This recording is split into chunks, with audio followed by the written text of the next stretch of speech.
So this is the things that you can change every time. So you had a mental health project once, so you can identify once as a mental health, there is an issue of mental health. So you can make a project and approach a funder to fund your project. So there's so many projects been run by the organization. It doesn't mean like ما اینجا دو بخش داریم. یکی بخش کمیته رهبری یا منیجمنت کمیته است که دو رئیس و اعضای بورد هستند و دیگه ما داریم هیئت تکنیکی یا کسایی که عملا کار میکنه که البته ما یک تیم ما داریم در لوکال لیگ بازی میکنه و اونام نتایج خوبی دارن و در هر پروگرام های خود ما مسابقات داریم در این مورد که ای و سطح ورزشکارا رو میتونه بلند ببره، سطح مسلکیشان و سطح قابلیتشان. در بخش های تیکواندو ما داریم طبقه اوناس هم داریم و ذکور هم داریم و همچنان کسایی که کمربندای سیاه هستن اونا have donated quite a lot of stuff. All right, okay. So they brought the stuff here, and I have actually, you know, sorted it all out into boxes. You know, men's, women, and children's clothing, and toys. So that would be my role. All right, okay. سلام بیننده‌های عزیز، ما امروز به انجمن افغانای که در لندن هستند اسوسییشنشان آمدیم و میخواهیم که بر شما این اسوسییشن معرفی کنیم. حتما شما درباره شنیدین، حتما درباره پروگرامایی را که آماده میسازن، سرویس هایی که میتن و اگر نیستین این ویدیو رو تا آخر ببینین. فراموش نکنین که چنل ما رو سابسکرایب کنین و ما میتو ویدیوهای دیگر هم بر شما آماده میسازیم. امروز با خود ما انجینیر نور محمد سلطانی رو با خود داریم که معاون انجمن افغانا در لندن هستند و که بر ما دیگه معلومات بودن که فعالیت‌هایشان در لندن چی هست، چی کمک به افغانا میکنه. این انجمن در سال 1995 افتتاح شد و تا حال افغانای ما اینجا زیاد کار کردن که دروازه را بر افغانا باز کنند و همیشه در خدمت هستند، همیشه کمک میکنند از روز دوشنبه تا فرایدی را. و اگر شما کدام ضرورت داشته باشین و یا افغانایی که نو آمدن کمک ضرورت داشته باشن، حتما بیاین در تماس شوین. افغانای ما میجا کمک میتونن بکنن. خب این حال میایم پرسان میکنیم که از انجینیر نور محمد سلطانی که چی سرویس ها را اینجا بر افغانا در لندن دارن که با شما عزیز استفاده کنین. بسیار زیاد خوش آمدین به چنل ما. تشکر بسیار زیاد که بر ما وقت دادین و بسیار زیاد خوش هستیم که با شما اینترویو کنیم و ای که روز ساتردی تان بر ما دادین اینجا آمدین. یک بارم تشکر. خب تشکر به نام خداوند متعال. از اولتر سلام های خود و هیئت رهبری یا منیجمنت کمیته انجمن افغانان را خدمت شما و همه کارکنان و بینندگان یور وایس تیوی صمیم قلب تقدیم میکنم و از شما هم تشکر که آمدین و انجمن ما را به معرفی میگیرین. ما اینجا دو بخش داریم. یکی بخش کمیته رهبری یا منیجمنت کمیته است که دو رئیس و اعضای بورد هستند و دیگه ما داریم هیئت تکنیکی یا کسایی که عملا کار میکنه که البته ما سرویس هایی که در این بخش داریم ما چیز است، مثلا بخش سپورت است، بخش خانم است، بخش ایمیگریشن یا مهاجرین کنن و همچنان در بخش چون در اواخر میفهمن که در افغانستان تغییرات آمد و مهاجرین زیاد در از افغانستان به کشور بریتانیا و بخصوصا در لندن در هتل‌های مختلف در قسمت‌های مختلف است که انجمن افغانان ها رو توانست که از امروز روز اول تا همیال سرویس های خوب را برای افغانان ما در لندن ایران آمد. میتونیم که بگویم که چندین همکاری داشتن. اولی که برای اونا لباس بود و بعضی چیزایی که شما باز میبینین در اینجا هست، این موضوعات برشان عملا برشان توضیح کردیم و همچنان اینا را ما تانستیم که این وطندارای ما را در راجسترشان در جی پی یا بیمه خانگی که ما شما میگیم در جی پی راجستر اینا را در مکتب ها اطفالشان که حال اونا گرچه موقت هم هستن در منطقه اطفالشان به مکتب و کودکستان میرن. بله مثلا منطقه که شما رفتین در یک جای خواه افغانا را ناوردن در مناطق مختلف به حساب سپرد شدن؟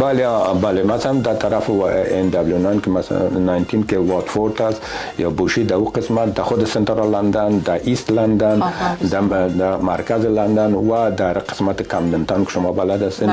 یعنی در تمام لندن ما افغانا اینجا تقسیمات شدن در هتل‌ها.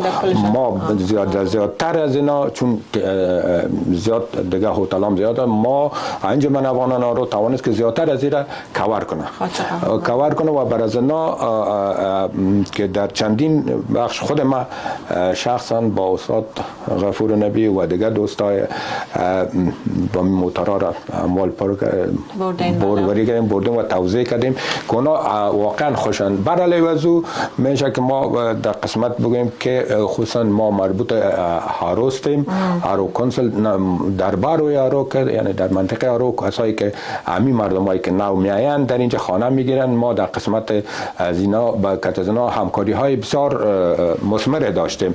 مثلا اونا را خواستیم اینجا امی بنفیت هایشان یا فرمای که کمک ها برشان میشه او را خانه پوری کردیم، بر حسابات بانکیشان برشان باز کردیم و همچنان اموالی که برای خانه ضرورت داشتن او را تا بودجه که انجمن ما اجازه داشته بر از اینا کمک مالی. فامیلایی که شما میبینن بخشن گفتن اینا و چی احساس دارن؟ چی از لحاظ روانی، از لحاظ که از اون حالت برآمدن چی احساس دارن؟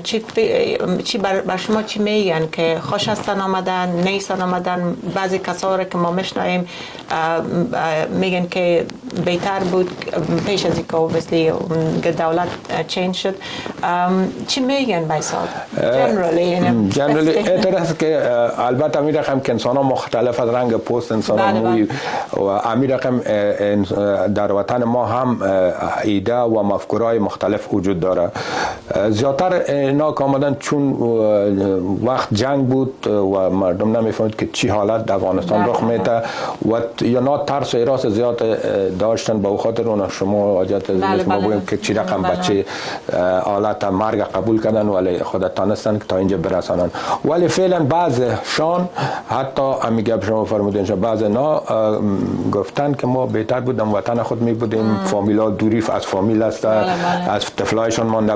بعض کسان که فامیلایشان از پدر مادرشان مثل که حال ما دیدیم بعض هنرمندای ما شما دوباره رفتن، مثلا از امریکا رفتن، بعض از دیگه شهرها.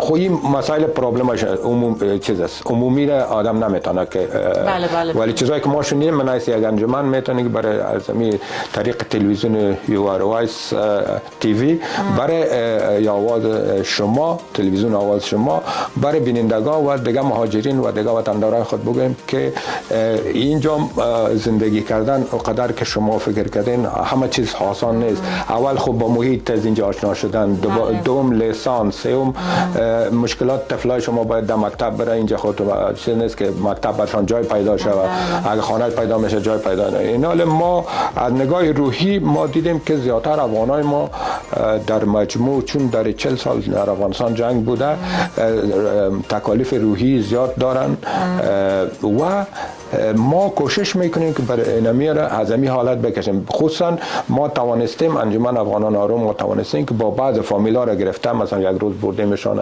یک تبدیل هواش و حساب ما شما یا از اون فضای که همیشه یک رقم بود از اون برای اینا را بردیم و همچنان ما کمک کردیم اینا را و میکنیم خصوصا در هارو که فامیلایی که اینجا آمده اینا رو مکتبش هم میبریم شون یک رو درست راه را بلد سرویس در سرویس که کدام سرویس بگیرن چه رقم برن چه رقم پس در کدام تایم حرکت کنن و حتی در همه جا مثلا ما مثلا شما قسمی که میبینیم در کامera که اینجا ما مواد داشتیم چیزای ضروری گرچه هم نو است هم استعمال شده است که اینا رو ما اونا آمدن از این چیزی که ضرورت بوده گرفتن و حتی برای بعضی ها مسائل از آن فرش گپام که ضرورت بود از مغازه برشان گرفتیم و برشان و همچنین حتی ما انجمن ما قسمت ترانسپورتیشن ازشان هم در عهده خود گرفته که تا خانهشان هم والا برسن. بسیار خوب. یک قسمت از کار خدماتی که شما به افغانان میکنین شما در یک کارا به حساب دارین اینجا؟ بله ما اینجا که قسمی که پیشترم گفتیم مثلا ما اینجا به حساب امیگریشن است که دوستایی که نه تنها کسانی که نه اومده سابقه هم پرابلم ویزا دارن کسانی که از اروپا اومده اینجا باید ویزا اینجا داشتن چون انگلستان از اروپا جدا شده ستلمنت باید او را گرفته باشه. در اون قسمت ما بخش ماجرین ما که کار میکنن ما بر علاوه که او دوست ما که فریدان است این کار میکنه اونا هم کوالیفیکیشن است و اینجا مو سرتیفیکیتش داره از امیگریشن یا اسپشیالیست هستن یعنی او اجازه داره که مشوره حقوقی رسما برای دوستا بده دیگه به حساب انجمن ما بر علاوه از انجمن میتونه که از همین طریق وکیل هایی که به حساب دولتی که اونا رو پاس پولشان میته ما این کمک ها با بسیاری افغانای خود از همین طریق لیست دادیم که با کجا نه تنها بر خانم‌ها نه تنها بر اطفال بلکه بر کسایی که سن سالشان از 40-50 بالاتر باشه همچنان کمک میکنن. بس کسایی که ریتایر شده کسی که به حساب تقاعد گرفتن بر از او همچنان پروگرام دارن. حتما در تماس شوین به خاطر اینکه یکی از اینه که حتما به درد فامیلتان یا کسایی را که میشناسین افغانایی را که میشناسین در کمیونیتی از این سرویس ها خبر نیستن حتما بهشون اول بتین که از اینکه تنها نمانن. یک کمیونیتی بسیار سیف است یک انوایرمنت بسیار سیف است. اگر پروگرام های زنا باشن تنها زنا میان اگر پروگرام های سپورتی و چیزا را ما پسان سر صحبت میکنیم و همچنان هستن بر جوانا. مقصد این کمیونیتی دروازه‌اش بر افغانا باز است. خب انجینیر صاحب شما ترجمانی هم اینجا کمک میکنین برای افغانا و چه رقم سرویس شما برای افغانا اینجا در اختیارشان میگذارین؟ خب تشکر از سوالتان واقعا سوال جالب بود. البته که ما چند رقم ترجمانیم یکی است که توسط تلفن کونا زنگ میزنن مثلا ما کمکشان میکنیم دیگه ای که از طریق حتی با ایشان پیش دکتر در مکتب و در قسمت هایی که اونا کمک ضرورت داشته باشه کارهای مامورایشان میرن و در قسمت ها ترجمانی میکنن. ما بخش های مختلف داریم هم از خانم‌ها و هم از آقایان که برشان همکاری تلفنی و همچنان همراهشان فیس تو فیس هم میرن. بله. بنظر شما کمک درباره گذشته تان بر ما بگویید که کجا درس خواندین و همچنان تجربه کاریتان قبلا در کجا کار کردین و چطور اومدین در این انجمن افغان‌ها اینجا کار میکنین؟ خب تشکر سهر جان و your voice TV. البته ما مکتب لیسه امانی بودم تا صنف 11 بعد از او رفتم در لیسه بیبه فارغ شدم و بعد از سپری نمودن کنکور عضو اتحاد شوروی شدم و دیپلم و ماستر دیگری ماستری خود در رشته ساینس اند تلکامونیکیشن از شهر لنینگراد که فعلا به نام سانت پترزبورگ یاد میشه ما گرفتیم. هلند از خود جرمنی و سرتیفیکیت دیزاین 5 از اروپا دارم و همچنان ما سرتیفیکیت از کوکیوان که فدراسیون جهانی تیکواندو در کره است از او هم سرتیفیکیت گرفتیم و فعلا با استاد غفور نبی یک جا در کلاب تمرینات پیش میبریم. البته باید گفت که تیکواندو از ما شوق ما بوده که از نوجوانی شروع کردیم. البته در هلند هم ما کلاب داشتم، در شوروی وقتی که محصل بودیم هم کلاب های داشتیم، تمرینات میکنیم که شاگردای زیاد را در عرصه ما خودم هم شخصا تربیت کردم. بسیار زیاد تشکر انجینر صاحب از وقتتان. گپا خب بسیار زیاد است، من میفهمم یک سال اینجا شما زحمت میکشین، پروژه های زیاد دارین و ایونت های زیاد دارین، ولی اما قدر یک سمری به حساب به ما تشریح دادین. یک عالم تشکر از وقتتان و ما میایم به پروگرام های دیگه تان هم بخیر میایم، پروگرام های سپورتی تان. خب تشکر از یور وایس تیوی و از شما سهر جان و از همکارانتان. بینندای عزیز، ما امروی خود بتی کارلی دارم. بتی اینجا امروی ما دمی انجمن کار والنتری میکنه، کار داوطلبانه میکنه، بسیار زیاد فعال هستند و حالا از پیش خودشان میشنویم که کارهایی که کمک هایی که به افغانان میکنن چی هستند و خودشان بر شما تشریح میده. چون فارسی نمیفهمه، انگلیسی لسان اولشان از بلد هستند و ما کوشش میکنیم بعضی قسمت‌هاش ترجمه کنیم بر شما. بتی، welcome to your Voice TV. Thank you very much. Thank you for finding a time and joining us. It's really a pleasure to speak to active women like you supporting Afghan people in the community. Thank you for coming on your Saturday days as well to give us that time. If you can just explain a little bit to our audience what type of support you're providing and your role in this community, in Afghan community, in Afghan Association. Right. My role would be to sort out all the donations that has been distributed to the Afghan Association of London. Okay. And my local church have donated quite a lot of stuff. All right. Okay. So they brought the stuff here. And I have actually, sorted it all out into boxes. Men's, women and children's clothing. And toys. So that would be my role. All right, okay. Betty, when you bringing the staff here, so you work together with the Afghan Association and the volunteers and the staff here, and then you transferring all of them together. Yes.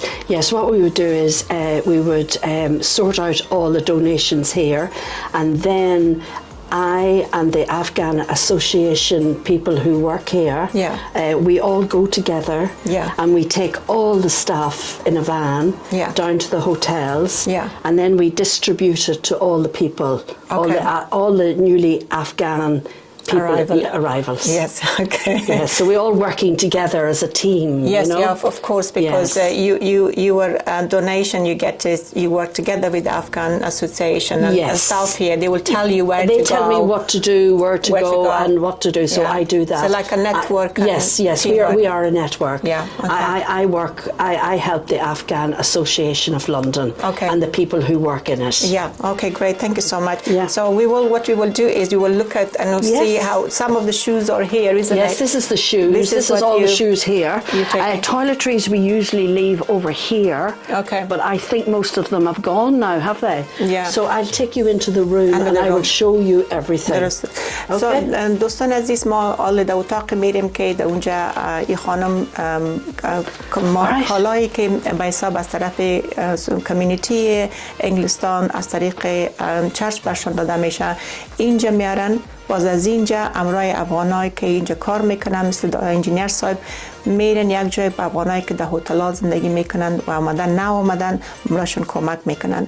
یکی از زیادتر چیزایی که اینجا شما میبینین یا کلش نو است و دیگه دست دو هم هستن و یا کلش میبرن. ما میریم در اتاق دیگه میریم براتون نشان میدیم که دونیشن هایی که براشون داده شده چی هست و دیگه همچنان بعضی چیزایی که بر تشناب ضرورت است، برستندان، کریم، این چیزا را همچنان بر شما فیلم پوری میکنیم، نشان میدیم که برای افغانایی که در لندن میان چی خدمت‌های این انجمن میکنن. با ما باشین. We sort them all out, do you know what I mean? So these are all the these are all the donations, toothbrushes, toothpaste, all toiletries, shower gel, these are pens and pencils for the children, and this is all shampoo. This is all deodorant, shower gel. I see, okay. And this is all the soaps, and this is all the toiletries as well. So you have some toys and pencils for the children to play as well? Yes, we do. We have lots of toys. Okay. Yes, so I'll show you that. That's in the next room. Yeah. Okay, no worries. بینندای عزیز یاری که میبینین برای اطفال است، سامان بازی است و قسمی که میبینین شیر برای اطفال که خرد هستند، برای زوام همچنان اینجا میبرن برای افغانایی که نو میاین از افغانستان، برای زوام آدم میسازن، بیتی هم آدم میسازه باشن. حالا شما رو به اتاق دیگه میبریم که در اینجا به حساب تمام مکالایی که از طرف کمیونیتی انگلیسا داده میشه برای افغانا. بکساره که میبینین اینجا کلش مثلا بالا پوش است، اینجا کالا است. زمستان است، شما هم میفهمین اینجا هوا بسیار سرد است. So, for example, this is all the stuff that we have. Yes. We have lots of jackets, men's, women and children's clothes, shoes. Everything has been put into the boxes. زمستانی و تابستانی اطفال نوشته شده. بله. وسایل بازی مثلا اینجا. مثل یک دکان واریز دیگه به حساب میاین میبینن که خوش میکنن به حساب. و این صندوق ها همش چیز است. And you can see here. نوشته است که چی دارن.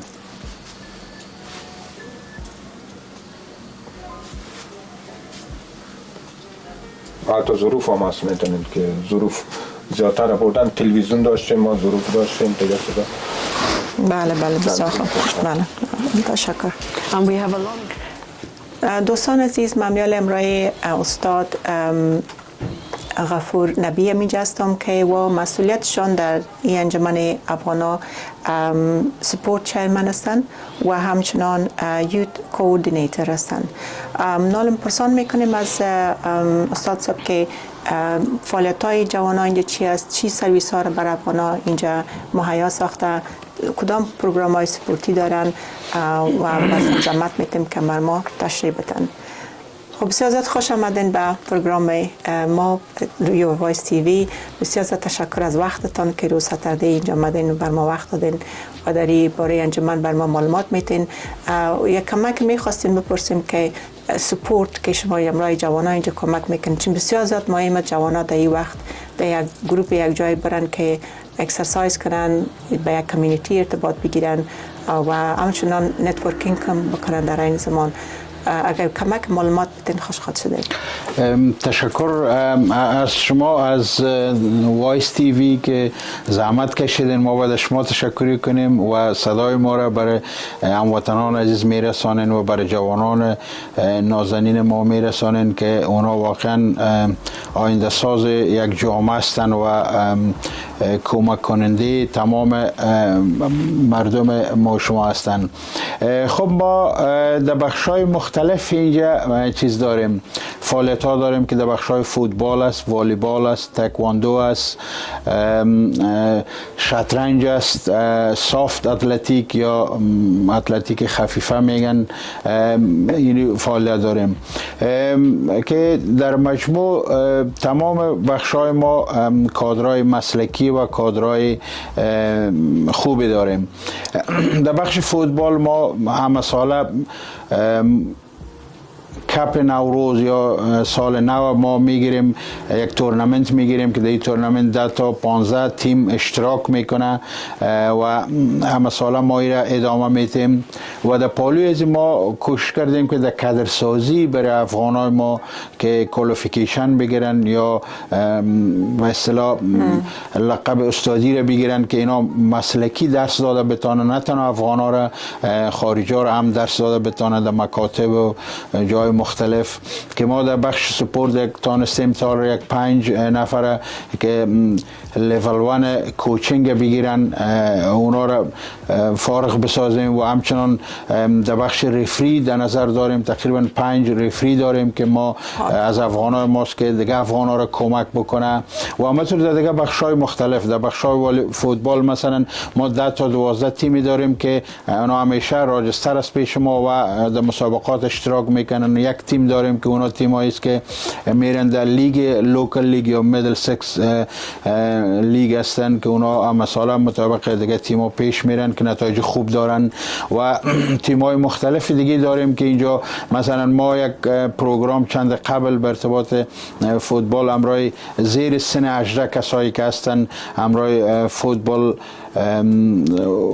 لیگ فوتبال تیم فوتبال واتفورد که قوی ترین تیم است یک نشست داشتیم و اونا قبول کردن که یک تعداد افغانای ما را جوانایی که زیر سن 18 14 تا 18 باشن اونا را در دیولپمنت سنتر میپرتن که اینا را میشه یک تعداد از اینا را ممکن در آینده چانس خوب است برشان که در تیم‌های مختلف به شکل مسلکی برن پلی کنن و یا بیاموزن و همچنان در بخشای والیبال ما یک تیم ما داریم در لوکال لیگ بازی میکنه که اونام نتایج خوب دارن و در هر پروگرام های خود ما مسابقات داریم در این مورد که این به سطح ورزشکارا را میتونه بلند ببره، سطح مسلکیشان و سطح قابلیتشان. در بخشای تیکواندو ما داریم طبقه اوناس هم داریم دونا و ذکور هم داریم و همچنان کسایی که کمربندای سیاه هستن اونا کلشان از فدراسیون جهانی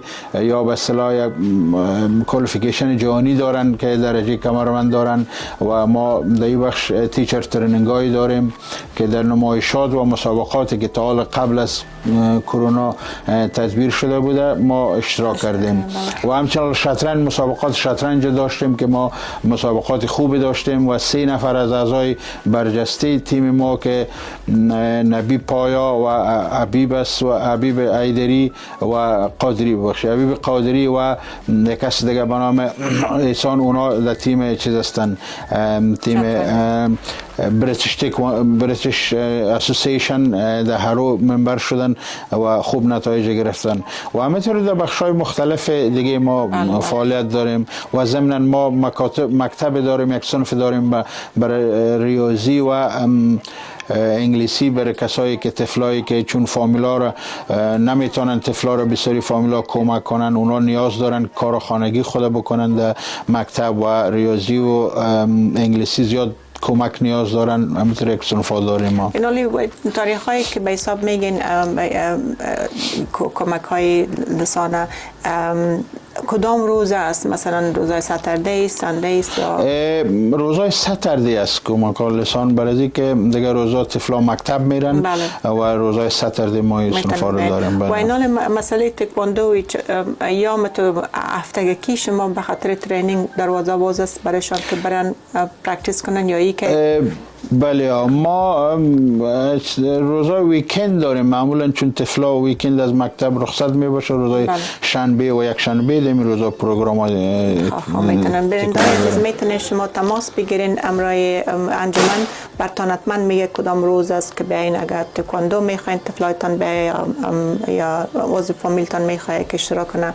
در فوتبال گفتین 9 تیم دارین، تقریبا 12 تیم راجستر داریم، 12 تا 15 تیم و 3 تیمی که ما اینا رو زیادتر سپورت میکنیم. مثلا در یک تیم را به کلاب واتفورد که از سن 14 تا 18 است اونا را روزای شنبه 2 ساعت از 12 تا 2 ترینینگ میده که 2 کوچ از کوچای آفیشال یا کوچای مسلکی واتفورد اونجا است که اونا رو میبینن.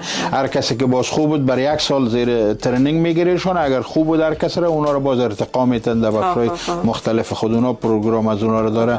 و تیم دیگه داریم که در میدل 6 اف مثل هر هفته یک بار مسابقه دارن که هم ناوی میگه. و همچنان والیبال هم این شکل 2 تیم داریم که یک تیمشان در لیگ است و یکی هم بکاپ تیم یا پشتیبانی از 2 تیم هستن. مسابقاتش سالانه میباشه؟ مسابقاتش برای یک سیزن شروع میشه تا 1 سال دوام میکنه. بسیار خوب.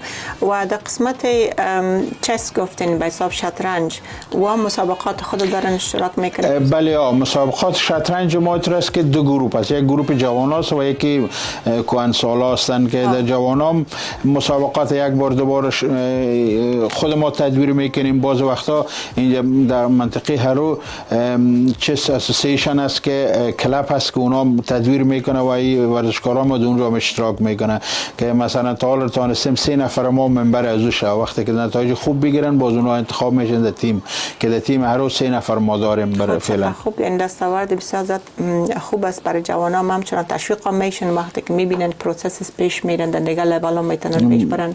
بله حتما و برای جوانا خصوصا زیاد عمده است که اینا کانفیدنس میگیرن در مکتب کمک میکنه برایشان در درسایشان کمک میکنه مثلا در بخشای تکواندو سلف دیفنس یاد میگیره مثلا سلف دیسیپلینری یاد میگیره مثلا کانفیدنس میباشه یک چیز کار خودم میتونه خود مثلا میتونه پروگرامای درسی خود پیش ببره خودش میتونه که ایندیپندنت شوه یا مثلا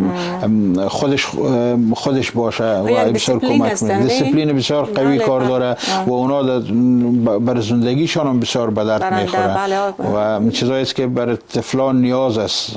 چطور نه خود نه تنهایی که دستاورد دارن بلکه به زندگی روزمرهشان هم دیسیپلین برشان میکنه غذایشان کمک میکنه سپورتشون کمک کنه منتال هلتشون که در کشور بسیار چیز است مثلا بخشای جوانای ما اینجا چیزایی است که بینا آشنایی ندارن کم آشنا دارن از یک جای دیگه آمدن که به این جامعه چیزای تفاوت داره یعنی تفاوت داره وقتی که اینا یک جای میشن و خوبی بخشای سپورت مادمی است که دایورسیتی یا برای کل کمیونیتی ها ویلکم میگم یا میتونن بیان اشتراک بکنن که در اونجا میتونن رفیقای مختلف از کمیونیتی های مختلف داشته باشن و همین زندگی برشان آسان شود و در اینجا به شکل آسایش زندگی کنن و کالچر دیگه هم کشورم بفهمن که وا چه رقم زندگیشان تجلیل فستیوالایشان چطور است کلتورشان چطور هستن باز لندن خب بسیار زیاد دوستای عزیز طور است که یگانه جایی است که در اونجا هر قومی که بگویین در اینجا هست بعضی شهرهای انگلستان قسمی نیست شهرهای بسیار زیاد مرکزشان مثل برمنگام مثل لانکاستر لایک گلاسکو و جایا هستن که افغانا و خارجی ها زیاد جمع شدن منتها لندن یگانه شهر است که آدم فکر میکنه که تمام جهان هم اینجا هست هر چیز آدم میتونن او هر چی میگن که شیر گنجش کم میگه پیدا میشه در لندن فلاز خوب گپ است که برای دیگه کمیونیتی هم واز است پروگرام های سپورتی که جوانان با احساس تنهایی نکنن احساس نکنن که به حساب در اینجا تنها باشن یک جای میرن سپورت هم میکنن دیسیپلین هم یاد میگیرن.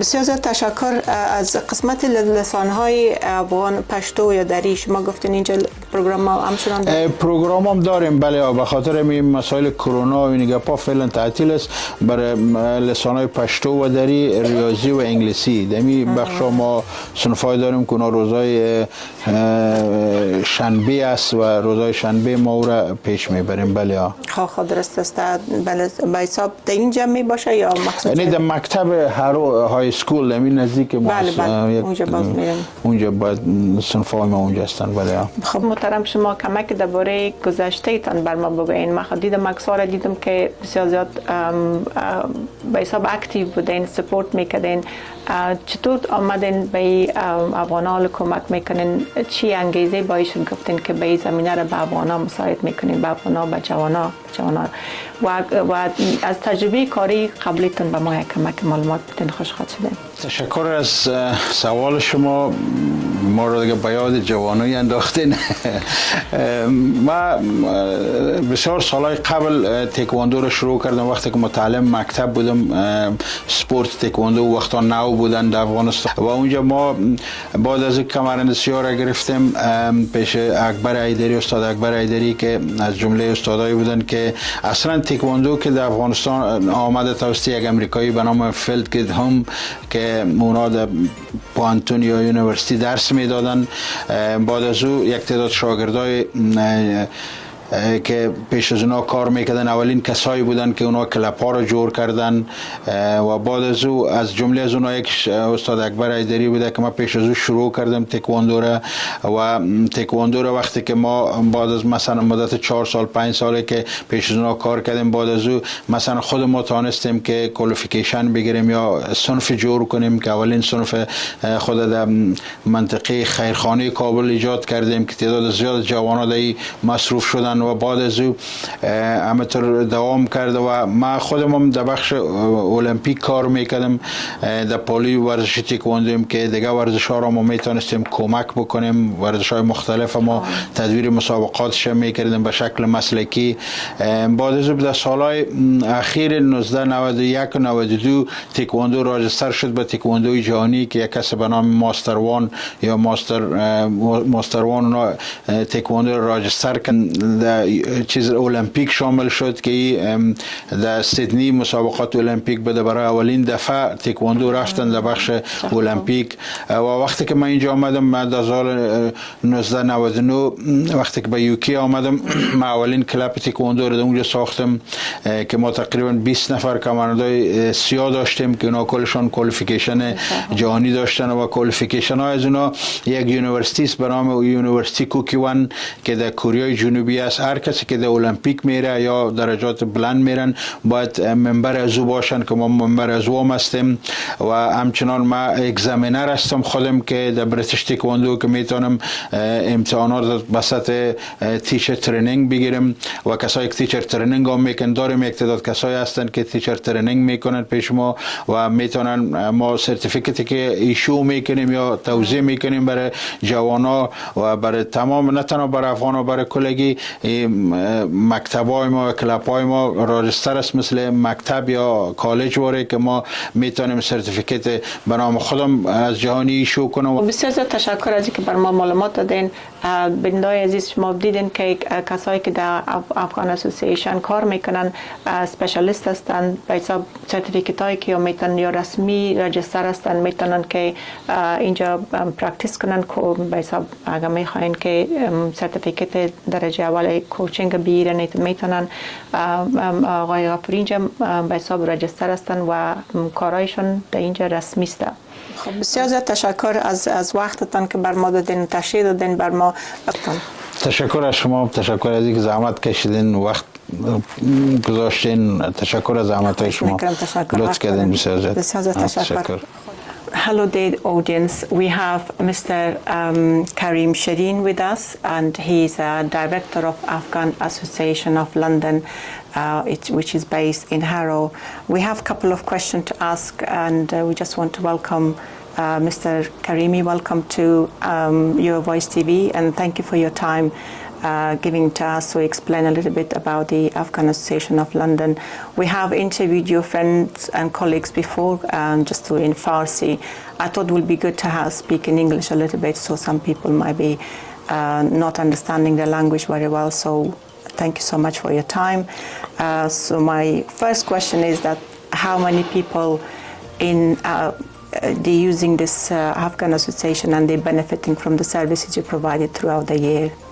Well, first of all, thank you very much for coming, Sarjan, and thanks for your service and your channel, which is very productive and informative for all Afghans. And I saw some of your programs and your Voice TV, which was brilliant, and I want to congratulate you on that prospect. The Afghan Association, since its establishment on 1995, I was one of the beneficiaries of this organization when I first came to the country. And that was the incentive and the reason gave me that to give something back to the organization that they support me at the beginning when I came first to this country. So I start as a volunteer with the organization later on and then become member of trustee and then become the chair of, and now I'm serving as a director of the organization. And the Afghan Association from the start, this is one of the first organization in the UK in 1995 which was not that many population of Afghan population in England at that time. So it's very hard to find that days the organization, because there was no mobiles that many, or people were not familiar with the searching in Google and sort of things. Absolutely. So it's like a person to person that can direct you that there is an Afghan Association. So there is a lot of need for the organization at that time, because people were coming, they came in those years, the little understanding of language. So there's a big barrier, language barrier at that time. So it's not like today, which is people are, before even coming, they can speak some of them, or most of them can speak English, because some of them, they learn English before they come in, or some of them are family members here that they can support. But that was a different story then. So I was in really difficulty finding someone that can help me with my English written papers and some sort of things, which was very difficult for me to understand at the time. So I then found the organization and was very helpful, and then I was sort of surprised for me as well that they come in and meet the Afghans and Afghan community, which was very good when you come in to the country than not knowing anyone. Yeah, absolutely. It's very helpful. More mentally as well, isn't it? Mentally was very helpful, So we can, so then day by day, year by year, there's more Afghans are coming as a refuge here. So roughly when I can see from the annual reports, we are roughly or averagely 3,000 to 3,500 people are using the services. And this is directly like as advice or women groups, activities, mostly advice and translations, a lot of services. So 3,000 to 3,500 annually using the services of the Afghan Association. Okay, thank you. And you mentioned there are services you provide in translation and for women as well. And your colleague was saying you do sports as well. Any other services you provide here, so people who are listening, they can... Sure. To the very big and established project that running right now in the organization is a woman group, which is the most needed for the Afghan women. And then the youth club that run by Ustad Ghafoor, which is himself as a professional sportsman. Not only here in Afghanistan, back in Afghanistan he had a few clubs, he ran a few clubs. So he is a professional in sport area. So the youth club is a very established club and been funded for many years to the other funders because of the importance of the project. So there is a lot of various and a variety sport activities, such as starting from taekwondo to volleyball to football, chess, which is all the time.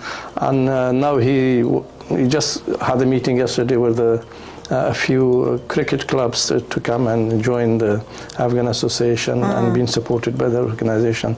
So will be in the future a cricket club as well, which have a lot of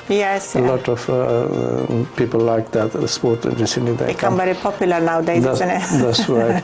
But the project that is running by any organization is not like that you have one project forever or for many years. So you year by year we are identifying the needs of your community and then making project and see where you can help your people. Like sometimes you may come to see like elderly problems, people. You can see there's a lot of people in isolation or living alone and struggling to cope with their paperwork and bank account and social security things. So we ran a couple of times an elderly project, which was very useful for elderly, taking them to some farmhouse or to coffee shops or visiting their homes to do their paperwork. Yeah, so important. So this is the things that you can change every time. So you had a mental health project once, so you can identify once as a mental health. There is an issue of mental health. So you can make a project and approach a funder to fund your project. So there's so many projects been run by the organization. It doesn't mean like the ones we have already, that was from the start to now. Yes, it can be changed time by time, and looking to the needs of the community. Thank you so much for that. Yeah, so it basically some of the main things like youth and women and elderly people might continue, but the type of services might change. It depends on the needs and demands. Definitely, yeah. Great, thank you. My other question is about the Afghan new arrival to the country, which is very, very important for them to have access to services the way you have here. What is your experience of these people? What problems they have? Is it different from what you came here as a refugees, or is similar?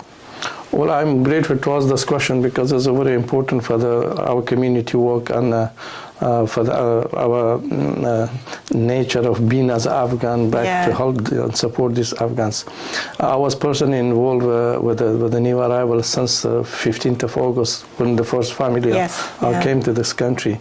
So we covered about 14 hotels in London because our organization is a London-based organization, so we cannot work outside. It doesn't mean like if people are calling from outside of London we cannot help, but we can only cover. So I was personally involved with the West London GP Federation, and they would partner with them to visit those hotels, register Afghans to the local GPs and to the schools and other. With the local authority, was also a member of that group to to settle the housing problems. So we've been there for more than 2 months at the beginning. We are in contact right now with the community, with the hotels and the Afghans that are still in bridging hotels. So the issue of the schools and GPs and things are being settled now. But now the only issue that is outstanding there is the permanent settle into their permanent houses and areas. And that comes to the uncertainty that where they're going to go next. Just recently, last week was an issue of in one of the hotels where the 600 Afghan family are based, Hilton Hotel by Edge Road in Paddington. The family were coming here approaching us that they've been asked to go to Manchester for another bridging hotels. And we raised that through the local authority with the Home Office, that these people were saying that some of the family are already start working somewhere near to the hotels. Their children going to school nearby, and then their GP are there. So if they give us an accommodation and go there, is another matter. But if you want to take these people from one bridging hotel to another temporary bridging hotels, and all these to be changed, and then bring them again to another place to settle them. So that was the issue. But thankfully, when I called yesterday to one of the family, and they say the family are being agreed to go to Manchester, so their programs to send these people, but the people are rejected. Their rejection being accepted because for one of those particularly, we gave the letter as well that she is working as a volunteer with us as well because she is already in a women's group as well. Her English is perfect. His brother is working nearby the hotels. Yesterday they told me they're not going to be sent to Manchester. They're going to be sent to near Gatwick somewhere. And that's good in a way because they get that information from you, using you and support, because that's otherwise you're going to be away from brother, away from this, and it's not good for the children either.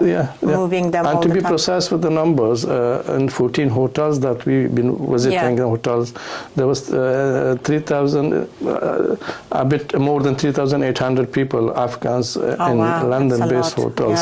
But they were moving from one hotel to one hotel because at the beginning they held in the quarantine hotels for 20 days or 15 days, and then been to bridging hotels, which is a more a bit better than the quarantine hotels. It's difficult for the local authorities as well in terms of finding accommodation for them as well. The people who grew up here, they don't have a permanent housing, let alone new people coming in. There was no planning for that either.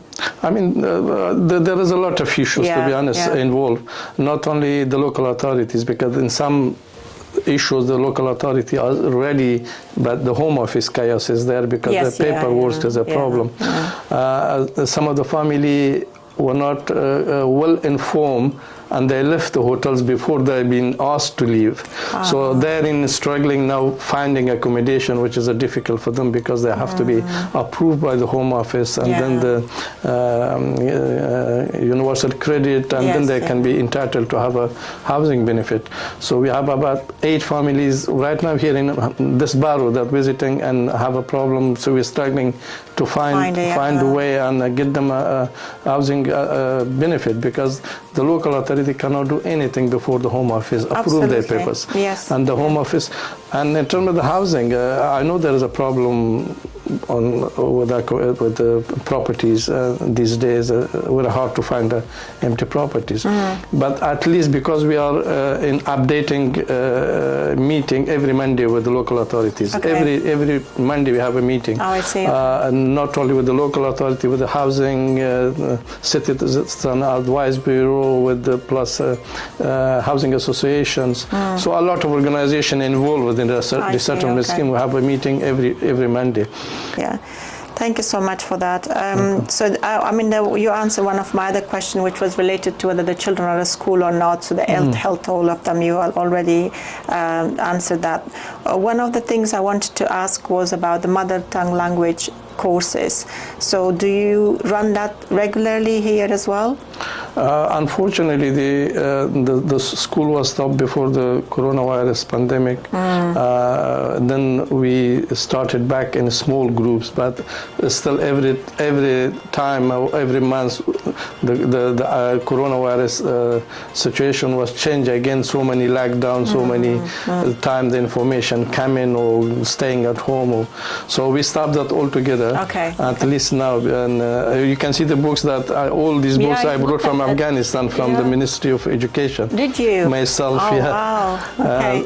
So I looked at it, I was surprised. I'm going to take a picture of that. It's really nice. This is the books I personally brought for a few years back from Afghanistan. So they can borrow it and then bring it back. It's like a library. Yeah, we are just holding like some small amount of money for the books. When they bring the book back, just to preserve the book and to help people. So it was like £5. So when we bring the book back, and give him money back. That's really good scheme in a way. I mean, people will appreciate, especially when they don't know the language very well. Until they learn the language, there is something to rely on. Not only the books, actually, we had before the falling of recent government in Afghanistan, we had a monthly meeting with the embassy here as well. It was had a very good ambassador approaching the community all the time. So I asked specifically there about the schools here, that this education that we are giving to the Afghan children, so their education to be approved by the Ministry of Education in Afghanistan. And then to recognize as approval studies as there, and they promised to do that as well, and we have some email communication with the ministry, but unfortunately things change and see what's happening. It might happen again, you never know. It might be some way that link established again and get all this. But now people are just wondering whether the people in Afghanistan will go to school or not. let alone here. You just worry about them now, not for here. I agree. There's a long kind of so many steps to took backwards, so until we come back where we were, that will take time. Not the first time. So many times. We just came back and going back so many times. Thank you so much, Mr. Karimi. What if you have anything you want to say to the people who are watching this program right now? What is your, message for them in terms of community or their living, how to live in the UK, or anything? It's you are free to say. Yeah, of course. The one message that for everyone that, as far as they are aware of the organization here, one of the organizations that, which is the Afghan Association of London for over a quarter of century now, I witnessed myself one thing that people can believe that there is no discrimination in this organization. There is no difference between which language and one ethnicity, and that I can assure everyone. And everybody can come here very, very freely without saying that this is not the organization of into somebody's name. This is the organization in the name of the Afghans. Yes, yeah. We probably see another organization called by the name of the chair or the director because they going to be inherited by their family members. Yeah. But this organization, as I said at the beginning, I was one of the beneficiaries of this organization. And today I run the organization. Yeah. So that means everybody can come here and participate and be the beneficiary as well as the someone that run the organization. So without any discrimination and any thinking of who is running the organization, which part of Afghanistan or which one thing that we cannot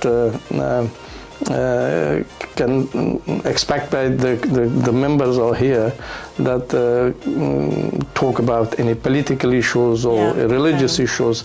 We have a lot of Sikh community members here coming to the organization all the time. I mean, we're proud of those people are coming here, really. So the message to everyone that this is your organization, the services that the founder paid for just to be delivered by us and be you're going to be the beneficiary. You have to come and be part of the organization without any issue any time. Okay, thank you so much. Thank you for your time, and I hope everybody who's watching this program, listening to this message, it's open for every nationality in terms of the Afghan community. It doesn't really matter what religion, what background, what language you're speaking. So it's open, and then the hours we will put in there, how many days per week it's opened. We will also add the telephone number as well. So thank you so much again for your time. You're welcome. Thank you very much for coming. Thank you.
نام انجمن نور محمد سلطانی معاون انجمن افغانان هارو هستم که سلام های رئیس انجمن و خود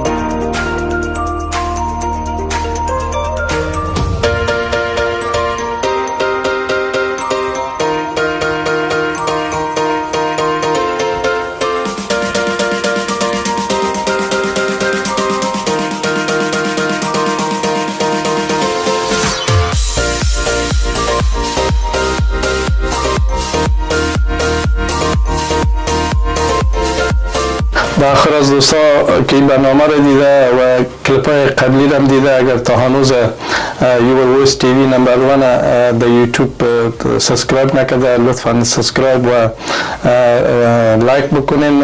همچنان صفحه فیسبوک یور ویس تیوی همچنان شما میتونین سابسکرایب بکنین و از برنامه های بعدی بسیار خوب چنل مستفید شوین.